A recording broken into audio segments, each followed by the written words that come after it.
இன்றே டவுன்லோட் செய்து உங்கள் ஃபேவரட் ஷோக்களை என்ஜாய் பண்ணுங்க. யாரா நீ? எதுக்காக என் மேல இப்படி அபாண்டமா பழிய போடுற? உனக்கு அதுல என்னடா லாபம்? நீ சொல்றது உண்மை இல்லைன்னு எனக்கு தெரியும். மரியாதையா உண்மையை சொல்லு. சொல்றா சொல்றா சொல்லு சொல்லுடா. விடு பாரதி, நீ என்ன அடிச்சாலும் சரி கொன்னாலும் சரி, இதுதான் உண்மை. சீ, உன்னை பார்க்கும் போதே எனக்கு அருவருப்பா இருக்க. என்ன மாதிரியான பொண்ணு நீ? உன்னை நம்பி இந்த வீட்டுல தங்க வச்சதுக்கு நீ உண்மையா இருந்திருக்கணும். அதை விட்டுட்டு கேவலம் இந்த மாதிரி அசிங்கத்தை எல்லாம் குடும்பமா இருக்கிற இந்த வீட்டுல பண்றதுக்கு உனக்கு எப்படி மனசு வந்துச்சு பாரதி? நீ வீடு இல்லாம கஷ்டப்படுற, பாதுகாப்பு இல்லைன்னு சொல்லிதான் உன்னை இந்த வீட்டுல ஒருத்தியா நினைச்சு இங்க இருக்க விட்டுருந்த. ஆனா நீ இப்படி ஒரு கேவலமான பிறவியா இருப்பேன்னு நான் நினைச்சு கூட பார்க்கல. உன்னை பார்த்தா அருவருப்பா இருக்க. சூப்பர் பாரதி. எப்படி பாரதி? பா, இப்படி ஒரு பாரதி உங்களுக்குள்ள இருக்கிறது சத்தியமா நான் நினைச்சு கூட பார்க்கலப்பா. உங்களை பார்க்கவே எனக்கு கூசுது.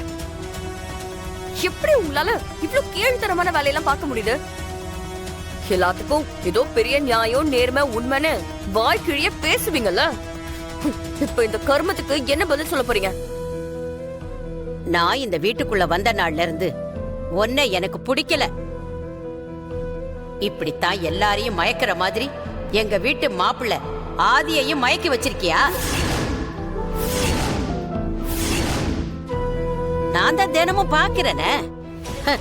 ஆதி மகடிக்கு மயங்கின பாம்பு மாதிரி உனக்கு ஒண்ணுன்னா எல்லாரையும் எடுத்தறிஞ்சு பேசி உன்னை அங்க இங்கன்னு கூட்டிட்டு போறதையும் ஊரை சுத்துறதையும் நானும் பாத்துக்கிட்டு தான் இருக்கேன்.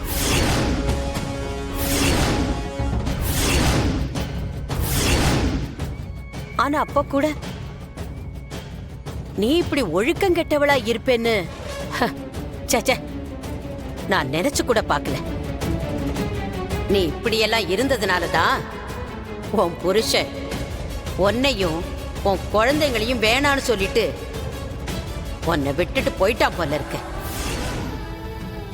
சே, நீ எல்லாம் ஒரு பொம்பளையா?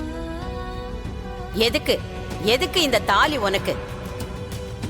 அத ஏன் கழுத்துல கட்டிக்கிட்டு அசிங்கப்படுத்திக்கிட்டு இருக்க? அத கழட்டி எரிஞ்சிட்டு போ.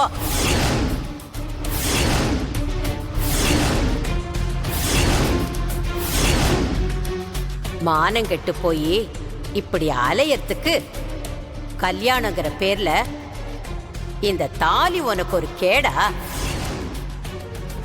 நான் என் வாழ்க்கையில இப்படி ஒரு பொண்ணை பார்த்ததே இல்லை. அப்பா சாமி, அப்பப்பா என்னம்மா வேஷம் போடுற? பெரிய யோக்கியமானவ மாதிரி நடிக்கிற. ஏய்,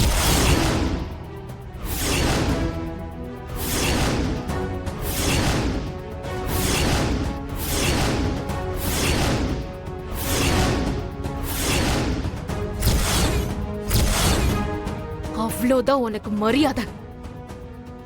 இன்னொரு வார்த்தை நீ இப்படி பேசுன அப்புறம் என்ன நடக்கும்னு நான் வார்த்தையால சொல்லிட்டு இருக்க மாட்டேன்.